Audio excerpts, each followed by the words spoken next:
नमस्कार मित्रांनो, grey market trade या मराठी यूट्यूब चॅनलमध्ये सगळ्यांचं सहर्ष स्वागत आहे. तर आज आपण बघणार आहोत की शेअर मार्केटच्या बेसिक्समधला व्हिडिओ क्रमांक 2, ज्यामध्ये आज आपण पाहणार आहोत लॉंग टर्म आणि इंट्राडे स्टॉक्स कसे निवडायचे. तर मित्रांनो, सध्याचं जग हे खूप धावतं जग आहे आणि त्या जगात जर तुम्हाला सस्टेन व्हायचं असेल तर तुम्हाला त्या जगाप्रमाणे तुमच्यामध्ये बदल घडवणं खूप महत्त्वाचं असतं. तसंच शेअर मार्केटमध्ये जर तुम्हाला सस्टेन व्हायचं असेल, शेअर मार्केटमध्ये जास्त काळ टिकायचं असेल तर तुम्हाला शेअर मार्केटचा जो अभ्यास आहे तो त्या शेअर मार्केटचं जसं स्पीड आहे त्या पद्धतीने तुमचा पण अभ्यास तुम्हाला त्या पद्धतीनं वाढवायला पाहिजे. तर आज आपण बघणार आहोत की शेअर मार्केटमध्ये काम करताना लॉंग टर्म आणि इंट्राडे स्टॉक्स कसे निवडायचे. मित्रांनो, ज्यावेळेस तुम्ही शेअर मार्केटमध्ये काम करा त्यावेळेस दोन पद्धतीचे लोक असतात. एक असतात ते लॉंग टर्म इन्व्हेस्टर आणि दुसरे असतात ते रिटेलर किंवा शॉर्ट टर्म इन्व्हेस्टर. जे लॉंग टर्म इन्व्हेस्टर असतात ते काय करतात की कंपनी जे स्टॉक्स असतात, कंपनीचे जे स्टॉक्स असतात त्याचं बेसिक फंडामेंटल अनालिसिस करतात, त्याचं मार्केट कॅपिटलाइज किती आहे बघतात, त्याचा व्यवहार कसा चालतो कंपनीचं बिझनेस मॉडेल काय, या सगळ्या गोष्टी चेक करतात आणि त्यानंतरच त्या कंपनीमध्ये इन्व्हेस्टमेंट करतात. आणि जे शॉर्ट टर्म इन्व्हेस्टर असतात किंवा जे इंट्राडे ट्रेडर असतात ते काय करतात की एका दिवसासाठी त्या कंपनीमध्ये स्टॉक्स बाय करायचा आणि तो सेल करायचा किंवा त्या कंपनीचा त्या ठराविक दिवसासाठी स्टॉक सेल करायचा आणि त्यानंतर तो बाय करायचा. ज्यावेळेस तुम्ही शेअर मार्केटमध्ये काम करता त्यावेळेस तुम्हाला एक ठराविक दिवसांसाठी ज्यावेळेस तुम्ही स्टॉक बाय करता त्यावेळेस त्याला तुम्ही डिलिव्हरी म्हणता. जो काही एखादा स्टॉक आहे पर्टिक्युलर कंपनीचा, फॉर एक्झाम्पल रिलायन्सचा स्टॉक जर तुम्ही आता 2,000 रुपयाला घेतला आणि तो एक 5 किंवा 6 महिन्यासाठी जर तुम्ही होल्ड केला तर त्याला तुम्ही डिलिव्हरी म्हणता. आणि जर तुम्ही रिलायन्समध्ये जर एखादी न्यूज असेल आणि तुम्हाला वाटलं की आज रिलायन्सचा स्टॉक 100 रुपये वाढेल, 200 रुपये वाढेल आणि ज्यावेळेस तुम्ही स्टॉक आजच खरेदी करून आजच मार्केट बंद व्हायच्या विकता त्यावेळेस तुम्ही त्याला काय म्हणता, इंट्राडे ट्रेडिंग म्हणता. जर तुम्हाला कमीत कमी कालावधीमध्ये जास्तीत जास्त पैसा कमवायचा असेल तर तुम्ही काय करू शकता, इंट्राडे ट्रेडिंग करू शकता. पण त्यासाठी काही बेसिक नियम तुम्हाला आत्मसात करणं गरजेचं आहे. त्या नियमांचं काटेकोर पालन करणं गरजेचं आहे. कारण की शेअर मार्केटमध्ये जर तुमचं money management, time management, risk management ह्या गोष्टी नसतील तर तुम्हाला शेअर मार्केटमध्ये जास्त काळ सस्टेन होता येणार नाही, जास्त काळ टिकता येणार नाही. जर तुम्हाला शेअर मार्केटमध्ये जास्त काळ टिकायचं असेल तर तुम्हाला तुमच्या पैशांचं मॅनेजमेंट करता आलं पाहिजे. जो काही सरप्लस पैसा आहे तोच तुम्ही शेअर मार्केटमध्ये यूज केला पाहिजे. जर तुमचं सेव्हिंग जर बऱ्यापैकी असेल तर त्याचं एक पॉवर ऑफ कंपाऊंडिंग होण्यासाठी तुम्ही ते सेव्हिंग शेअर मार्केटमध्ये यूज करू शकता.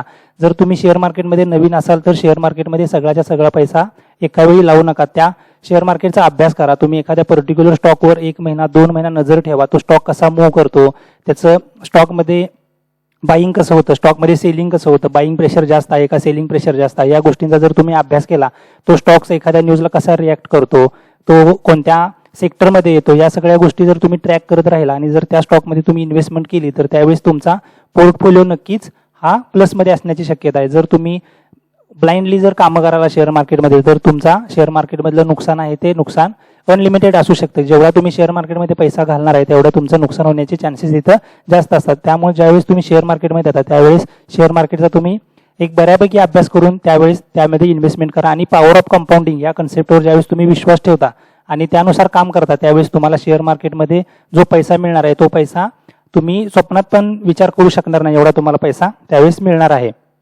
मित्रांनो, ज्यावेळेस तुम्ही शेअर मार्केटमध्ये येता त्यावेळेस तुम्ही काही गोष्टी लक्षात ठेवणं गरजेचं आहे. जसं की जर तुम्ही लॉंग टर्म इन्व्हेस्टमेंटसाठी येत असाल तर एखादं लार्ज कॅप असणाऱ्या कंपनीचा स्टॉक तुम्ही शोधायला पाहिजे किंवा मिड कॅप असणारा किंवा स्मॉल कॅप, ह्या ज्या कंपनी 3 सेक्टरमध्ये ज्या कंपनी आहेत त्यातलं जर तुम्ही एखादा स्टॉक शोधला, त्याचं मोमेंटम जर तुम्ही ट्रॅक केला आणि त्यामध्ये जर लॉंग टर्मसाठी इन्व्हेस्टमेंट केलं तर तुम्हाला नक्कीच चांगल्या पद्धतीचा फायदा होऊ शकतो.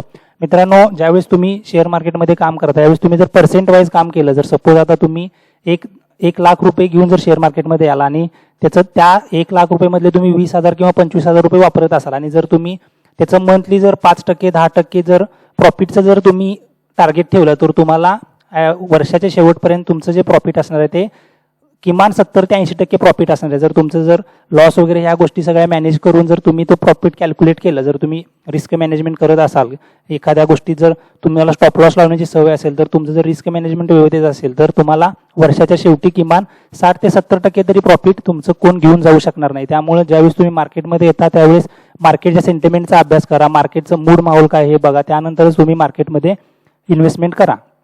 ज्यावेळेस तुम्ही इंट्राडेसाठी येता त्यावेळेस तुम्हाला काही गोष्टी आत्मसात करणं गरजेचं आहे, काही गोष्टींवरती लक्ष ठेवणं गरजेचं आहे. जसं की तुम्हाला एखादा स्टॉक आहे तो स्टॉक व्यवस्थित शोधायला पाहिजे. कारण की जर तुम्ही इंट्राडे ट्रेडिंग करत असाल तर स्टॉकमध्ये तेवढी व्हॉलॅटिलिटी, तेवढं मोमेंटम तुम्हाला पाहिजे असतं, किंवा तो स्टॉक लिक्विड पाहिजे. म्हणजे लिक्विडिटी म्हणजे काय की त्या स्टॉकमध्ये बायर पण तेवढे ऍक्टिव्हेट पाहिजेत आणि सेलर्स पण तेवढे ऍक्टिव्हेट पाहिजेत. त्यावेळेसच तुम्ही त्या स्टॉकमध्ये इंट्राडे करू शकता. जर तुमचा स्टॉक हा जर लिक्विडिटीला जर कमी असेल किंवा इलिक्विड असेल तर त्यावेळेस तुम्ही काय, त्या ट्रेडमध्ये तुमचे लॉसेस होण्याचे चान्सेस जास्त असतात.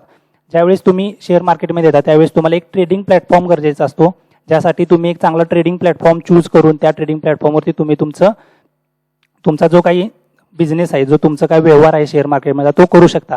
जर मित्रांनो, जर तुम्हाला माझ्या टेलिग्राम प्रीमियम चॅनलमध्ये जर ॲड व्हायचं असेल तर या व्हिडिओच्या डिस्क्रिप्शन बॉक्समध्ये जी डीमॅट अकाउंट ओपनिंगची लिंक आहे त्या लिंकद्वारे तुम्ही तुमचं डीमॅट अकाउंट ओपन करा आणि त्यानंतर डीमॅट अकाउंट ओपनिंगचा स्क्रीनशॉट मला तिथं खाली जो नंबर दिला त्या नंबरवरती जरी पाठवला तरी मी तुम्हाला माझ्या टेलिग्राम प्रीमियम चॅनलमध्ये ॲड करेन. कारण की जर डीमॅट अकाउंट नसेल तर तुम्ही शेअर मार्केटमध्ये ट्रेडिंग करू शकत नाही, इन्व्हेस्टमेंट करू शकत नाही. त्यासाठी तुम्हाला एक चांगलं डीमॅट अकाउंट असणं गरजेचं आहे. ज्यावेळेस तुम्ही लॉंग टर्मसाठी येता किंवा इंट्राडेसाठी शेअर मार्केटमध्ये येतात त्यावेळेस तुम्हाला स्टॉकची मूलभूत फंडामेंटल ज्या गोष्टी आहेत त्या गोष्टी समजून घेणं महत्त्वाचं आहे. जसं की स्टॉकचं एखाद्या स्पेसिफिक कंपनीचं बिझनेस मॉडेल काय आहे, एखादी स्पेसिफिक कंपनी कोणकोणत्या देशामध्ये बिझनेस करते किंवा कोणकोणत्या राज्यांमध्ये बिझनेस करते, त्याची जी बॉडी आहे त्या बॉडीवरती कोण कोण आहे, त्याचं बिझनेस मॉडेल काय आहे, त्याचे लॉसेस काय आहे, त्याचं प्रॉफिट काय आहे, नेट इन्कम काय आहे, त्याचा डिव्हिडंड यील्ड किती आहे, ह्या सगळ्या गोष्टी जर तुम्ही बघितल्या किंवा पीई रेशो किती आहे, ह्या जर सगळ्या गोष्टी जर तुम्ही बघून जर शेअर मार्केटमध्ये आला तर तुम्ही एक चांगलाच पैसा या मार्केटमधून कमवू शकता. आणि जर तुम्हाला त्या कंपनीच्या स्टॉकमध्ये स्पेसिफिक इंट्राडे करायचा असेल तर तुम्हाला त्या स्टॉकची लिक्विडिटी आणि व्हॉलॅटिलिटी या दोन गोष्टी तुम्हाला समजून घेणं खूप गरजेचं आहे. जर तो स्टॉक लिक्विड नसेल तर तुम्हाला तिथं लॉस होण्याचे चान्सेस जास्त असतात. जर तुम्ही शेअर मार्केटमध्ये नवीन असाल तर तुम्ही शेअर मार्केटचा पहिला थोडाफार अभ्यास करा आणि त्यानंतरच शेअर मार्केटमध्ये गुंतवणूक करण्यास चालू करा. नाहीतरी सरळ तुम्ही तुमच्या जे फायनान्शियल ॲडवायझर आहेत त्यांच्याशी चर्चा करून जर शेअर मार्केटमध्ये गुंतवणूक करण्यास सुरुवात केली तर ते एक फायदेशीर ठरू शकेल. ज्यावेळेस तुम्ही मार्केटमध्ये येतात त्यावेळेस मार्केटचं ट्रेंड काय आहे हे तुम्हाला समजून घेणं गरजेचं आहे. कारण की मार्केटच्या ट्रेंडनुसारच जे काही लिक्विड कंपनी असतात किंवा ज्या काही मेन स्टॉक्स असतात, हेवीवेट स्टॉक्स असतात तुमच्या मार्केटमधले, ते मार्केटच्या ट्रेंडनुसार मूव्ह करत असतात. जर मार्केट बुलिश असेल तर मार्केटचे जे हेवीवेट स्टॉक आहेत ते मार्केटचे स्टॉक्स हे पण बुलिश असतात. आणि जर मार्केट जर बेरिश असेल म्हणजे जर मार्केटमध्ये जर काही निगेटिव्ह सेंटिमेंट असेल तर मार्केटचे जे हेवीवेट स्टॉक आहेत ते पण काय असतात की निगेटिव्ह असतात. त्यामुळं ज्यावेळेस तुम्ही इंट्राडे ट्रेडिंग करता त्यावेळेस तुम्हाला मार्केटचं सेंटिमेंट काय आहे, मार्केटचा मूड माहोल काय आहे, ह्या गोष्टी सगळ्या या गोष्टींवर लक्ष ठेवणं गरजेचं आहे. कारण की मार्केट हे सेंटिमेंटला रिॲक्ट होणारी गोष्ट आहे. त्यामुळं जसं सेंटिमेंट आहे त्यानुसार तुम्ही तुमचं ट्रेडिंग डिसिजन चेंज करायला पाहिजे. जर तुम्ही मार्केटमध्ये जर बायस्ड आला म्हणजे मी आज बायच करणार किंवा मी आज सेलच करणार, जर ह्या गोष्टी धरून जर तुम्ही मार्केटमध्ये आला तर तुम्हाला तिथं मार्केटमध्ये लॉसेस होण्याचे चान्सेस जास्त आहेत. त्यामुळे ज्यावेळेस तुम्ही मार्केटमध्ये येता त्यावेळेस तुम्ही तुमच्या न्यूट्रल माइंडसेटने यायला पाहिजे. म्हणजे जसं मार्केट तुम्हाला सिग्नल देतं त्या सिग्नल प्रमाणे तुम्हाला तिथं काम करता आलं पाहिजे. कारण की मार्केट हे पूर्णपणे सेंटिमेंटला रिॲक्ट होणारं मार्केट असतं आणि मार्केट हे कायम जसं रिटेल ट्रेडर विचार करतात त्याच्या एकदम अपोजिटच काम करत असतं. त्यामुळं तुम्ही ज्यावेळेस मार्केटमध्ये येता त्यावेळेस तुमचा माइंडसेट हा न्यूट्रल असला पाहिजे, तुम्ही तटस्थ असलं पाहिजे आणि त्यानंतरच तुम्ही मार्केटमध्ये, जसं की आता इंडियन मार्केट हे सकाळी 9:15 ते 3:30 सकाळी 9:15 ते दुपारी 3:30 ह्या वेळेमध्ये ट्रेड करतं. जर तुम्ही आज जर ट्रेडिंग करणार असाल तर जर सकाळी जर ज्यावेळेस तुम्ही तुमचं अकाउंट लॉग इन करणार त्यावेळेस जर तुम्ही म्हटला की मी आज बायच करणार किंवा सेलच करणार, तसं जर केलं तर तुम्हाला तिथं लॉस होण्याचे चान्सेस जास्त असतात. जर तुम्ही ट्रेंडच्या बरोबर केला किंवा न्यूट्रल माइंडसेटनं जर त्यावेळेस ट्रेडिंग केलं तर त्यावेळेस तुम्ही तिथं प्रॉफिटेबल होण्याचे चान्सेस जास्त आहेत. कारण की रिटेल ट्रेडरची एक मेंटॅलिटी असते, रिटेल ट्रेडर हा लॉसमध्ये 2-2 दिवस 3-3 दिवस राहू शकतो, पण प्रॉफिटमध्ये जरी 5 मिनिटं जरी प्रॉफिटमध्ये गेला तर ते प्रॉफिट लगेच बुक करणार. पण लॉसमध्ये ज्यावेळेस रिटेल ट्रेडर असतो त्यावेळेस तो 5 मिनिटात लॉस बुक करणार नाही, त्या लॉसमध्ये तो 2 दिवस थांबेल, 10 दिवस थांबेल, त्याचं सगळं कॅपिटल पूर्ण क्लीन करेल. पण ज्यावेळेस प्रॉफिट होईल त्यावेळेस तो 2 मिनिटात 5 मिनिटातच त्या प्रॉफिटमधून बाहेर पडतो. त्यासाठी तुम्हाला तुमचं रिस्क मॅनेजमेंट, मनी मॅनेजमेंट, तुम्ही आज प्रॉफिट किती % स्टॉप करणार आहे, किती प्रॉफिट बुकिंग करणार, ह्या सगळ्या गोष्टी किंवा किती लॉस बुक करणार, ह्या सगळ्या गोष्टी जर तुम्ही ऑलरेडी तुमच्या मनामध्ये किंवा तुमच्या ट्रेडिंग बुकमध्ये जर तुम्ही नोंद करून ठेवल्या असतील तर तुम्ही एक चांगलेच प्रॉफिटेबल ट्रेडर बनू शकता.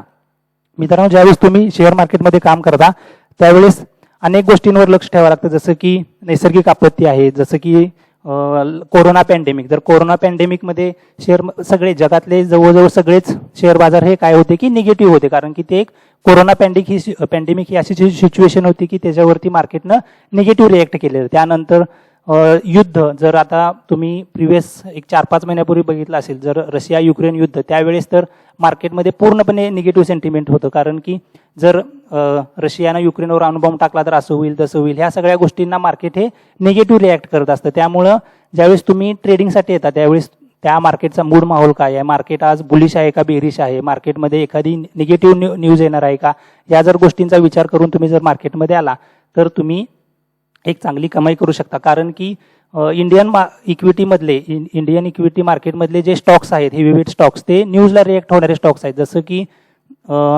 HDFC बँक, आता HDFC बँकचं जर क्वार्टरली रिझल्ट असतील आणि दुसऱ्या दिवशी किंवा आदल्या दिवशी HDFC बँकच्या क्वार्टरली रिझल्टच्या आदल्या दिवशी किंवा दुसऱ्या दिवशी HDFC बँक ही पूर्णपणे पॉझिटिव्ह रिॲक्ट होते किंवा निगेटिव्ह रिॲक्ट होते. म्हणजे जसं मार्केटमध्ये जशा पद्धतीची न्यूज आहे तशा पद्धतीनं तो स्टॉक काय होतो, मार्केटला रिॲक्ट करतो. त्यामुळं ज्यावेळेस तुम्ही मार्केटमध्ये काम करता त्यावेळेस तुम्हाला ह्या गोष्टींवरती लक्ष ठेवायला पाहिजे.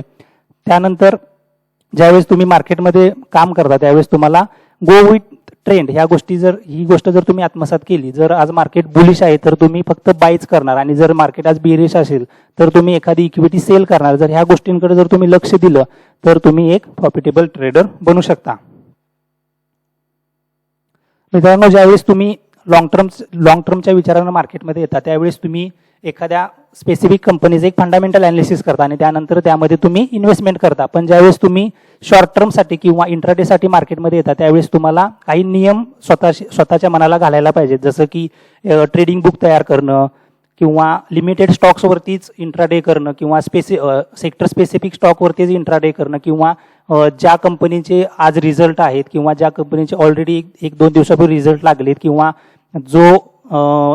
जो शेअर्स एखाद्या ब्रेकआउट लेवलला आहे किंवा सपोर्ट लेवलला आहे, अशा जर गोष्टींवर तुम्ही लक्ष ठेवून जर काम केलं तर तुम्ही शेअर मार्केटमध्ये एक व्यवस्थित पैसा कमवू शकता. त्यामुळं ज्यावेळेस तुम्ही इंट्राडे ट्रेडिंग करणार असाल त्यावेळेस तुम्ही एक लिमिटेड स्टॉक्स, एक 4-5 स्टॉक्सचं जर तुम्ही ट्रॅक केला असेल किंवा एक 10-12 स्टॉक्स जर तुम्ही लिस्ट केली असेल, तुम्ही त्या तुमच्या ट्रेडिंग बुकमध्ये जर नोंदवून ठेवले असतील तर तुम्ही त्या 4-5 किंवा त्या 10-12 स्टॉक्सवरतीच नजर ठेवून त्यातला जास्त व्होलाटाईल कोणता आहे त्याच्यावरती जर तुम्ही ट्रेडिंग केलं तर तुम्ही एक सक्सेसफुल ट्रेडर बनू शकता. कारण की इंट्राडे ट्रेडिंगमध्ये असं असतं की जो तुम्ही 9:15 वाजता किंवा 9:15 नंतर जी गोष्ट बाय किंवा सेल केली आहे ती तुम्हाला 2:15 पर्यंत ती गोष्ट सेल किंवा बाय करावी लागते.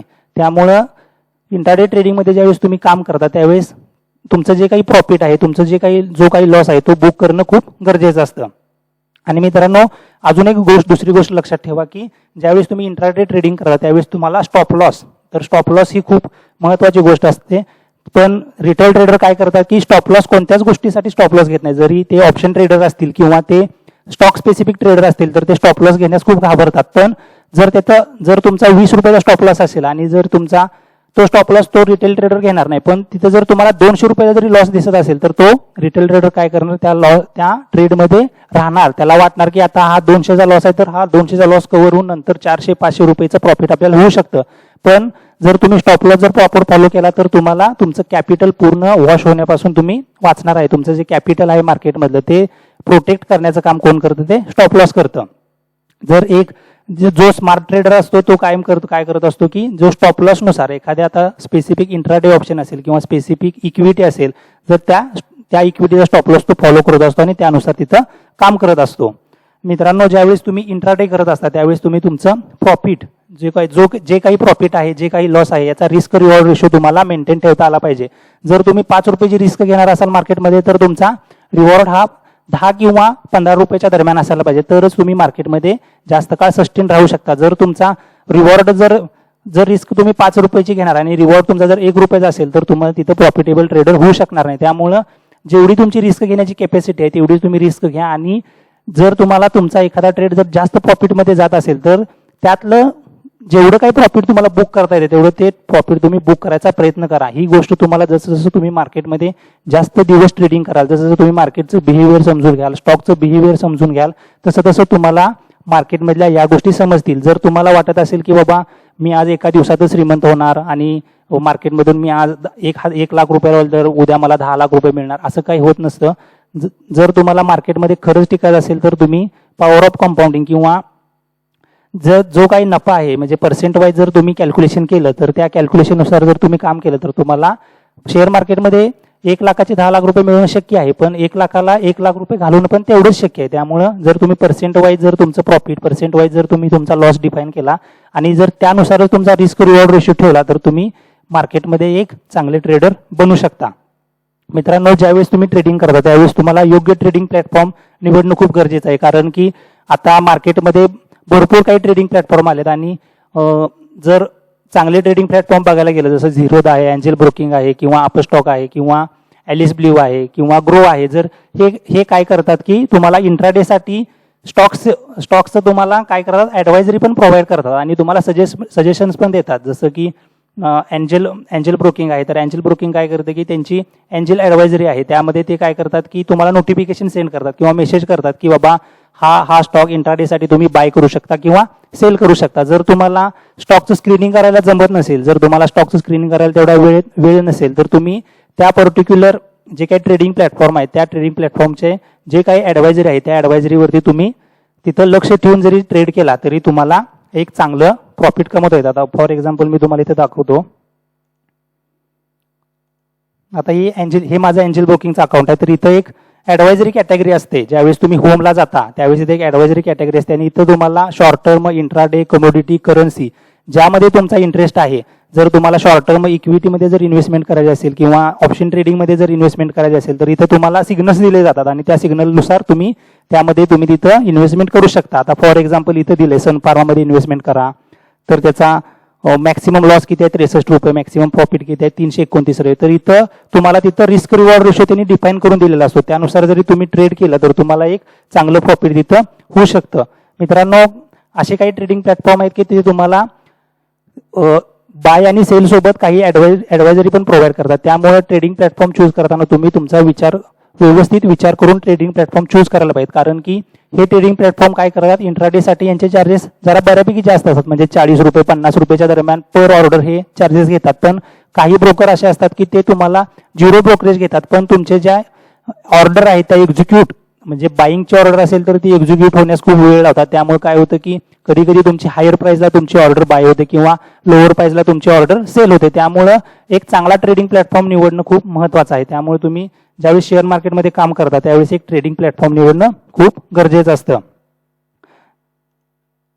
मित्रांनो, ज्यावेळेस तुम्ही लॉंग टर्म इन्व्हेस्टमेंटसाठी येता त्यावेळेस तुम्हाला मार्केटचं कॅपिटलायझेशन कसं आहे, मार्केटमधल्या जे स्टॉक्स आहेत त्या स्टॉक्सचं तुम्हाला कॅटेगरायझेशन करायला आलं पाहिजे आणि त्यानंतर तुम्ही तिथं त्या कॅटेगरी वाईज त्या स्टॉक्सचं स्क्रीनिंग करायला आलं पाहिजे. जसं की ज्यावेळेस तुम्ही इंडियन इक्विटीमध्ये काम करता त्यावेळेस इंडियन इक्विटीमध्ये मेनली 3 कॅपिटलच्या कंपन्या असतात. एक लार्ज कॅपिटल कंपनी, दुसरी म्हणजे मिडल कॅपिटल कंपनी आणि तिसरी स्मॉल कॅप कंपनी. जर आता लार्ज कॅप कंपनी बघायला गेलं फॉर एक्झाम्पल रिलायन्स इंडस्ट्री असेल, ज्याचं की मार्केट कॅपिटल हे 20,000 करोडपेक्षा जास्त आहे आणि अशा कंपनीना आपण काय म्हणतो लार्ज कॅपिटल कंपनी म्हणतो. आणि ज्या कंपन्यांचं मार्केट कॅपिटल हे 5,000 ते 20,000 करोडच्या दरम्यान आहे त्यांना आपण मिड कॅप कंपनी म्हणतो. आणि ज्या कंपन्यांचं जे कॅपिटल आहे ओव्हरऑल कॅपिटल त्याचं जर 5,000पेक्षा जर कॅपिटल कमी असेल त्यावेळेस आपण काय म्हणतो स्मॉल कॅप कंपनी म्हणतो. ज्यावेळेस तुम्ही लॉंग टर्मसाठी येता त्यावेळेस तुम्ही ह्या तीन ज्या मेन कंपनी म्हणजे 3 जे सेक्टर आहेत त्या सेक्टरमधल्या जर कंपन्या तुम्ही चूज केल्या आणि जर त्या लॉंग टर्मसाठी त्या कंपन्यांच्या स्टॉकचा जर पोर्टफोलिओ तुम्ही केला तर तुम्हाला एक चांगला रिस्क रिवॉर्ड रेशो तिथं भेटू शकतो. आणि ज्यावेळेस तुम्ही पोर्टफोलिओ करता त्यावेळेस तुम्ही एकाच सेक्टरचे सगळे स्टॉक घेऊन ठेवत जाऊ नका. जर तुम्हाला पोर्टफोलिओ तुमचा जर चांगला करायचा असेल, जर पोर्टफोलिओमध्ये जर व्यवस्थित हेजिंग जर तुम्ही केलं तर पोर्टफोलिओ तुम्हाला जरी मार्केट पडलं तरी तो पोर्टफोलिओ तुमचा कधी सुद्धा रेडमध्ये येणार नाही. त्यामुळं ज्यावेळेस तुम्ही पोर्टफोलिओ बिल्डअप करता त्यावेळेस तुम्ही सेक्टर वाईज त्या पर्टिक्युलर सेक्टरमधले जे काही हेवीवेट स्टॉक आहेत, जसं की आता फार्मा सेक्टर आहे त्यामध्ये आहे डॉक्टर रेड्डी आहे, सिप्ला आहे, जे हे हेवीवेट स्टॉक आहेत. आणि जसं की IT सेक्टर आहे त्यामध्ये TCS आहे, नंतर बँकिंग सेक्टर आहे त्यामुळे HDFC बँक आहे, किंवा जसं तुम्ही लार्ज कॅपमध्ये याल जसं रिलायन्स इंडस्ट्री आहे. जर तुम्ही ह्या प्रत्येक सेक्टरमधल्या जर हेवीवेट स्टॉकवरती नजर ठेवून त्याच्यामधलं जर डिसेंट करेक्शन जर तुम्हाला दिसत असेल त्यानुसार जर तुम्ही त्या स्टॉक्समध्ये जर इन्व्हेस्टमेंट केली तर तुम्हाला तुमचा पोर्टफोलिओ हा कायम ग्रीनमध्ये राहणार आहे. जरी मार्केट जरी पडत असेल तरी तुमचा पोर्टफोलिओ हा तुम्हाला एक 5 ते 10% रिटर्न हा नक्की देऊ शकतो. त्यामुळं ज्यावेळेस तुम्ही पोर्टफोलिओ बिल्ड करणार आहे, ज्यावेळेस तुम्ही तुमची इन्व्हेस्टमेंट लॉंग टर्मसाठी बिल्ड करणार आहे, त्यावेळेस तुम्ही सेक्टर स्पेसिफिक जसे काही वेगवेगळे सेक्टर आहेत, आता निफ्टीमध्ये 7 ते 8 प्रकारचे सेक्टर आहेत, त्यामध्ये तुम्ही त्या सेक्टरमधले जे हेवीवेट स्टॉक आहेत त्या स्टॉकमध्ये जर तुम्ही इन्व्हेस्टमेंट केली तर तुम्हाला एक चांगला रिस्क रिवॉर्ड रेशो तिथं भेटू शकतो. जसं की आता तुम्ही इथं बघू शकता की इंडियन मार्केटमधले बेस्ट लार्ज कॅप स्टॉक कोणकोणते आहेत, जसं ITC आहे, टाटा कन्सल्टन्सी सर्व्हिसेस आहेत, रिलायन्स आहे, एशियन पेंट आहे, कोटक आहे, हिंदुस्तान युनिलिव्हर आहे. नंतर जे मिड कॅप स्टॉक आहेत त्यामध्ये क्रॉम्प्टन आहे, रिलॅक्सो आहे, दीपक नायट्रेल आहे, पॉलीकॅब आहे. तर ज्यावेळेस तुम्ही मार्केटमध्ये काम करता त्यावेळेस ह्या गोष्टींवरती तुम्हाला लक्ष ठेवणं गरजेचं असतं. आणि मित्रांनो, काही इन्व्हेस्टर असतात ते फक्त आणि फक्त पेनी स्टॉकमध्ये इन्व्हेस्टमेंट करत असतात. तर पेनी स्टॉक म्हणजे काय असतं की ते पण स्टॉक्सच असतात, पण त्यांची जी व्हॅल्यू आहे त्या स्टॉकची ती 50 रुपयापेक्षा कमी असते, पण ते खूप लिक्विड असतात. जसं की TTML आहे, तर TTML हा मागच्या डिसेंबर महिन्यात जरी TTML खरेदी केला असेल तर तो 30 ते 35 रुपयाच्या दरम्यान ट्रेड करतो आणि 2 महिन्यानंतर तो 280 रुपयाला गेलेला. हा जसं की पेनी स्टॉकमध्ये लिक्विडिटी जास्त असते, त्यामुळं बऱ्यापैकी जे इन्व्हेस्टर असतात, स्मार्ट इन्व्हेस्टर, ते पेनी स्टॉकमध्ये इन्व्हेस्टमेंट करायसाठी बघत असतात. पण जर तुम्ही नवशिके असाल किंवा जर तुम्हाला मार्केटचं जास्त काही अनुभव नसेल तर तुम्ही पेनी स्टॉकमध्ये इन्व्हेस्टमेंट करणं टाळा आणि जे काही लार्ज कॅप स्टॉक आहेत, मिड कॅप स्टॉक आहेत आणि स्मॉल कॅप स्टॉक आहेत त्यामध्ये जर तुम्ही इन्व्हेस्टमेंट केली तर ते तुम्हाला फायदेशीर ठरू शकेल. मित्रांनो, ज्यावेळेस तुम्ही स्टॉक मार्केटमध्ये येता किंवा लॉंग टर्मसाठी किंवा शॉर्ट टर्मसाठी येता त्यावेळेस तुम्हाला स्टॉक्सचं अनालिसिस करणं गरजेचं असतं. तर त्यासाठी 2 पद्धतीनं आपण अनालिसिस करू शकतो. एक आहे ते फंडामेंटल अनालिसिस आणि दुसरं आहे ते टेक्निकल अनालिसिस. तर फंडामेंटल अनालिसिसमध्ये काय येतं की त्या मार्केटमध्ये कोण कोण इन्व्हेस्टर आहे, त्या मार्केटमध्ये कॅपिटल, त्या इक्विटीचं कॅपिटल, त्या कंपनीचं कॅपिटल किती आहे, त्या कंपनीचा बिझनेस कसा चालतो, त्या कंपनीचं बिझनेस मॉडेल काय आहे, त्याचा PE रेशो काय आहे, त्याचं डिव्हिडंड यील्ड किती आहे. मित्रांनो, या सगळ्या गोष्टी त्या फंडामेंटल अनालिसिसमध्ये येतात आणि ज्यावेळेस तुम्ही एखादा ट्रेडिंग प्लॅटफॉर्म चूज करता त्यावेळेस तुम्हाला या सगळ्या फंडामेंटल अनालिसिस गोष्टी असतात त्या ट्रेडिंग प्लॅटफॉर्ममध्ये तुम्हाला दिसतात. आता फॉर एक्झाम्पल मी तुम्हाला दाखवतो. इथे तुम्ही बघू शकता की आता एंजल वन मध्ये मी इथं ICICI बँकचा हे ओपन केलं. इथं तुम्हाला इथं ऑप्शन दिसतात, overview, technical, fundamental, option chain. जर इथं तुम्ही फंडामेंटलवरती क्लिक केलं तर तुम्हाला इथं सगळ्या गोष्टी दिसतात की PE रेशो काय आहे, त्याचा प्राइस टू बुक व्हॅल्यू काय, ह्या सगळ्या गोष्टी इथं येतात. त्याचं कॅपिटल किती आहे, सेक्टर रिटर्न किती आहे, 1 इयर रिटर्न किती आहे, मार्केट कॅपिटल किती आहे, या सगळ्या गोष्टी इथं तुम्हाला दिसतात.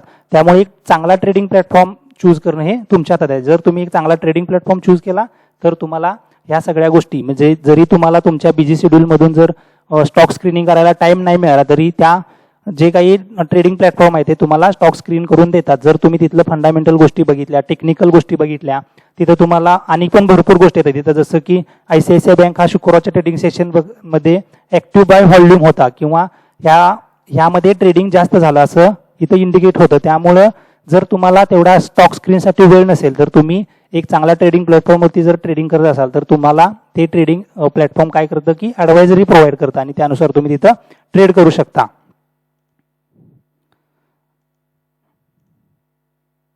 मित्रांनो, ज्यावेळेस तुम्ही स्टॉक अनालिसिस करता त्यावेळेस फंडामेंटल अनालिसिस नंतर तुम्हाला त्या स्टॉकचं टेक्निकल अनालिसिस येणं गरजेचं आहे. आणि जे काही स्मार्ट इन्व्हेस्टर असतात ते काय करतात की त्या स्टॉकच्या टेक्निकल अनालिसिसवरती जास्त भर देतात आणि त्यावरती जास्त विश्वास ठेवतात. जसं की सपोर्ट रेजिस्टन्स आहे किंवा ब्रेकआउट लेवल आहे किंवा 52 डे वीक आहे, 52 डे लो आहे, ह्या गोष्टी ते इन्व्हेस्टर काय करत असतात, त्या गोष्टींवरती नजर ठेवून असतात. जसं की मेजॉरिटी जे इन्व्हेस्टर आहेत किंवा मेजॉरिटी जे ट्रेडर आहेत ते काय करतात की सपोर्ट रेजिस्टन्स आणि ट्रेंड लाईन ह्या 2-3 गोष्टींचा त्याच्यासोबत टेक्निकल इंडिकेटर जसं RSI आहे किंवा 5 EMA आहे किंवा मुव्हिंग एव्हरेजेस आहेत, ह्या जर इंडिकेटरचा आणि फंडामेंटल अनालिसिस सोबत टेक्निकल अनालिसिस जर तुम्ही कॉम्बिनेशन करून जर स्टॉक जर स्क्रीन करायला चालू केलं तर तिथं तुम्हाला एक चांगले स्टॉक्स मिळण्याची शक्यता जास्त आहे. ज्यामुळे जर टेक्निकल अनालिसिस, मित्रांनो मी एक टेक्निकल अनालिसिस म्हणजे चार्ट पॅटर्न, एखादा चार्ट कसा रीड करायचा, कॅन्डलस्टिकचे पॅटर्न, ह्यावरती व्हिडिओ नेक्स्ट सॅटर्डेला मी अपलोड करणार आहे. त्यामुळे तुम्ही या चॅनलला सबस्क्राईब करा, तो जर व्हिडिओ जर तुम्हाला बघायचा असेल, आणि लाईक करा. मित्रांनो, टेक्निकल अनालिसिसमध्ये खूप काही प्रकार येतात, त्यामध्ये तुम्हाला चार्ट पॅटर्न येणं गरजेचं आहे. म्हणजे जर तुम्हाला जास्त टेक्निकल अनालिसिसमध्ये डीपमध्ये जायचं असेल तर कोणती कॅन्डलस्टिकचं मिनिंग काय आहे ह्या गोष्टी तुम्हाला येणं गरजेचं आहे. आता इथं आपण बघू शकतो की टेक्निकल अनालिसिसमध्ये आपण कोणकोणत्या गोष्टींवरती नजर ठेवू शकतो. जर टेक्निकल अनालिसिसमध्ये आपण जी मेन गोष्ट आहे ती आहे सपोर्ट आणि रेजिस्टन्स. मित्रांनो, ज्यावेळेस एखादा स्टॉक एखाद्या प्राइसमध्ये ट्रेड करत असतो त्यावेळेस एखाद्या तो सपोर्टवरून बाउन्स बॅक घेतो आणि एखाद्या रेजिस्टन्सवरून तो परत येत असतो. त्यावेळेस तुम्ही त्या स्टॉकचं जर एखाद्या वेळी जर तुम्ही सपोर्ट आणि रेजिस्टन्स जर तुम्ही मनात ठेवून किंवा ड्रॉ करून किंवा तुमच्या ट्रेडिंग बुकमध्ये जर नोंदवून जर तुम्ही काम केलं तर त्यावेळेस तुम्हाला एक चांगला रिस्क रिवॉर्ड रेशो भेटू शकतो. तर आता इथं बघू शकतो आपण की आपण बघूया की सपोर्ट आणि रेजिस्टन्स आपण कशा पद्धतीने ड्रॉ करू शकतोय.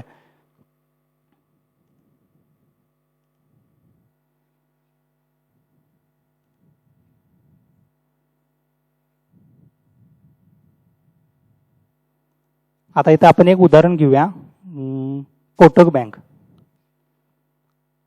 तर मी माझ्या गेल्या व्हिडिओमध्ये सांगत होतो की कोटक बँक जोपर्यंत 1930च्या वरती जात नाही तोपर्यंत कोटक बँकमध्ये एक चांगलं बाईंग होणार नाही. तर इथं बघू शकता की ही जी खालची ट्रेंड लाईन आहे ती एक सपोर्टची ट्रेंड लाईन आणि जी वरची ट्रेंड लाईन आहे ती रेजिस्टन्सची ट्रेंड लाईन आहे. तर ज्यावेळेस मार्केट पडत होतं किंवा ज्यावेळेस कोटक बँकचा स्टॉक पडत होता त्यावेळेस काय करत होता, ही जी खालची ट्रेंड लाईन आहे या ट्रेंड लाईन काय करत होता, सपोर्ट घेत होता आणि तिथून बाउन्स बॅक देत होता आणि स्टेडी अप अँड डाऊन करत वरती जात होता. आणि वरून पण जी रेजिस्टन्सची लाईन आहे वरून पण जी रेजिस्टन्सची लाईन आहे त्याला तो काय करत होता, रेजिस्टन्स घेत होता आणि परत खाली येत होता आणि परत सपोर्ट घेऊन परत बाउन्स बॅक करत होता. ज्यावेळेस त्यानं ही जी रेजिस्टन्सचा ब्रेकआउट लेवल आहे जो की 1930 आहे, ज्यावेळेस त्यानं 1930 ब्रेक केला त्यानंतर एक चांगलं बाईंग ह्या कोटक बँकमध्ये तुम्हाला बघायला मिळालं आणि तो कोटक बँकचं जे बाईंग होतं ते 1970 पर्यंत गेलं. म्हणजे तुम्ही जर इंट्राडे ट्रेडर असाल तर तुम्हाला पर शेअर मागे एक 40 रुपये 20 ते 30 रुपयेचा तुम्हाला गेन मिळाला जर तुम्ही या गोष्टींवर जर तुम्ही सपोर्ट रेजिस्टन्स ट्रेंड लाईन ह्या गोष्टी जर तुम्ही फॉलो करत असाल. म्हणजे ज्यावेळेस एखादा स्टॉक हा सपोर्टला येतो त्यावेळेस तुम्ही तिथं बाय करू शकता आणि एखाद्या रेजिस्टन्सला जातो त्यावेळेस तुम्ही काय करू शकता, तिथं सेल करू शकता. जसं की आता जर आता जर कोटक बँक जर 1894च्या जर खाली ट्रेड करायला चालू झाला असता तर तुम्ही तिथं इंट्राडेसाठी तो सेल करू शकला असता. त्यानंतर तुमचे जे टार्गेट असतात ते 1869 आले असतं, नंतरचं टार्गेट होते 1848 आलं असतं. तर त्यानुसार जर तुम्ही सपोर्ट रेजिस्टन्स ह्या गोष्टी जर फॉलो करत असाल किंवा ट्रेंड जर फॉलो करत असाल तर तुम्हाला इंट्राडे मध्ये एक चांगला पैसा मिळू शकतो.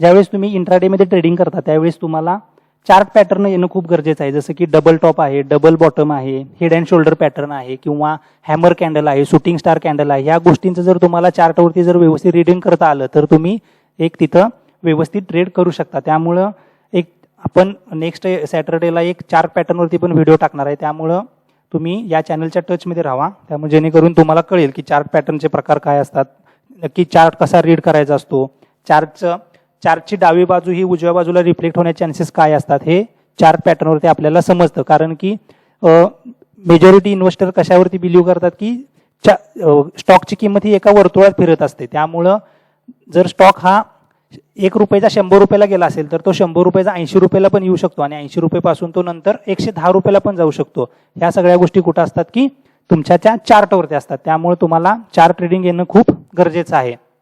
जसं की आता इथं बघू शकता तुम्ही HDFC बँक. तर HDFC बँकसाठी 1520 हा खूप स्ट्रॉंग, 1530 ते 1540 हा खूप स्ट्रॉंग रेजिस्टन्स होता. आणि जर तुम्ही ते HDFC बँकसाठी बघितलं त्यानंतर 1366 हा खूप स्ट्रॉंग सपोर्ट होता. त्यामुळं HDFC बँक हा 1530 पासून 1366 मध्ये खूप वेळ ट्रॅव्हल केला आणि नंतर ज्यावेळेस त्यानं 1540 ही लेवल ब्रेक केली त्यावेळेस एक चांगलं बाईंग त्या स्टॉकमध्ये आपल्याला बघायला मिळेल. त्यामुळे तुम्ही जर एक इंट्राडे ट्रेडर असाल तर तुम्हाला त्या स्टॉकचं सपोर्ट माहित पाहिजे, त्या स्टॉकचा रेजिस्टन्स माहित पाहिजे, त्या स्टॉकची ब्रेकआउट लेवल माहित पाहिजे, त्या स्टॉकचा 50 डे लो माहित पाहिजे, त्या स्टॉकचा 50 डे हाय माहित पाहिजे. जर ह्या गोष्टी जर तुम्हाला माहित असतील तर तुम्ही व्यवस्थित इंट्राडे ट्रेडिंग करू शकता. तर मित्रांनो, ऑनलाईन प्लॅटफॉर्मवरती ह्या गोष्टी खूप म्हणजे आता फॉर एक्झाम्पल जर तुम्हाला ह्या गोष्टी जर व्यवस्थित माहित पाहिजे असतील तर तुम्हाला एक ॲप आहे, ट्रेडिंग व्ह्यू ॲप आहे किंवा मनी कंट्रोल ॲप आहे. त्यामध्ये सगळ्या गोष्टी तिथं त्यात सरळ मेन्शन केले असतात. म्हणजे या वीकचे टॉप गेनर कोण आहे, या वीकचे टॉप लुजर कोण आहे, 52 वीकचा लो कोणाचा तयार झालेला आहे, 52 वीकचा हाय कोणाचा तयार झाला आहे, या सगळ्या गोष्टी तिथं असतात. जसं की आता मी तुम्हाला इथं दाखवतो. इथं तुम्ही ज्यावेळेस ट्रेडिंग व्ह्यूला लॉग इन करता, आता ट्रेडिंग व्ह्यू जर तुम्हाला वापरायचा असेल तर ट्रेडिंग व्ह्यू तुम्ही ज्यावेळेस ऑनलाईन प्लॅटफॉर्मवरती जाता त्यावेळेस तुम्ही ईमेलद्वारे तिथं ट्रेडिंग व्ह्यूमध्ये लॉग इन करता आणि त्यावेळेस तुम्हाला 30 दिवसाचं फ्री ट्रायल तिथं भेटते आणि आफ्टर 30 दिवसानंतर तुम्ही त्याची पेड सर्व्हिस आहे ती तुम्ही घेऊ शकता. कारण की यामध्ये भरपूर काही गोष्टी आपल्याला मिळतात. त्यांचे भरपूर काही प्रोडक्ट आहे, जसं आहे की चार्ट आहे, स्क्रीनर आहे, भरपूर काही आहे. त्या स्क्रीनरमध्ये पण स्टॉक आहे, फॉरेक्स आहे, क्रिप्टो आहे. तर आपण इथं जर स्टॉक सिलेक्ट केलं तर इथं स्टॉक स्क्रीनर येतो. त्यामुळे आपण इथं मार्केट सिलेक्ट करूया आता इंडियन मार्केट.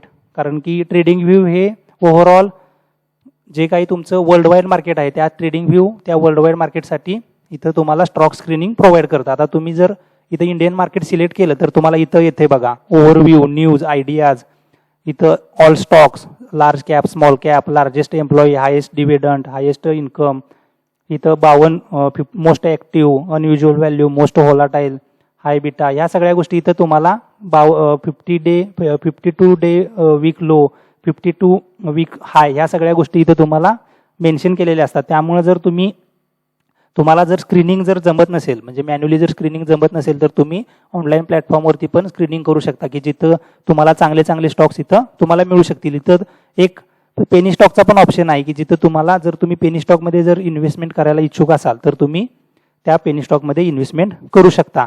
तिथं मोस्ट व्होलाटाईल स्टॉक पण आहे, जसं की आता फॉर एक्झाम्पल अंजनी फायनान्स आहे, सुमित आहे, बाबा आर्ट्स आहे. ओके, जर ह्या गोष्टी इथं सगळीकडे आणि तिथं ते रिकमेंड पण करतात, टेक्निकल रेटिंग पण देतात की तुम्ही स्ट्रॉंग बाय करायला पाहिजे, स्ट्रॉंग सेल करायला पाहिजे. जर ह्या गोष्टी तुम्ही व्यवस्थित जर तिथं वॉचआउट केल्या तर तुम्हाला याचा नक्कीच फायदा होऊ शकतो.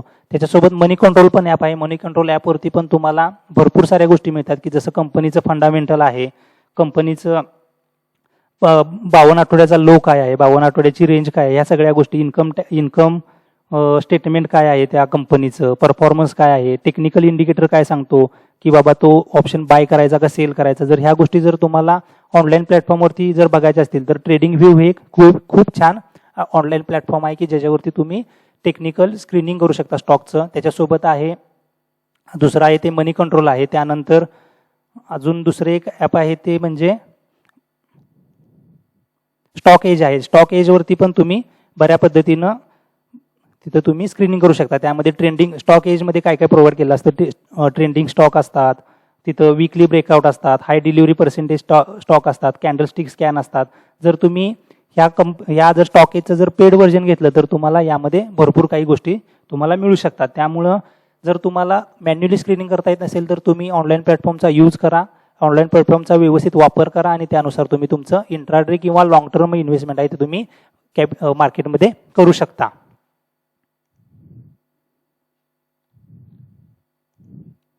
तर मित्रांनो, ज्यावेळेस तुम्ही मार्केटमध्ये काम करता त्यावेळेस तुम्हाला तुमचं मनी मॅनेजमेंट आणि रिस्क मॅनेजमेंट आणि माइंडसेट ह्या सगळ्या गोष्टी तुम्हाला कंट्रोल करणं जमलं पाहिजे. कारण की ज्यावेळेस तुम्ही शेअर मार्केटमध्ये काम करता त्यावेळेस तुम्हाला तुमच्या भावनांवरती नियंत्रण ठेवायला जमलं पाहिजे. त्या जे काही शेअर मार्केटमधले लॉस आहेत, जे काही शेअर मार्केटमधले प्रॉफिट आहे त्याचा तुमच्या फॅमिलीवरती कोणता सुद्धा विपरीत परिणाम होऊ देता कामा नये. कारण की जर तुमचे जर लॉसेस जर जास्त असतील शेअर मार्केटमध्ये तर तो तुमचं ते मेंटली तुम्ही डिस्टर्ब होता, मेंटली हेडेक होता. त्यामुळं जर तुम्ही मार्केटमध्ये काम करत असाल तर तुम्ही हेडेक डोक्याला होणार नाही अशी कामं करत जावं.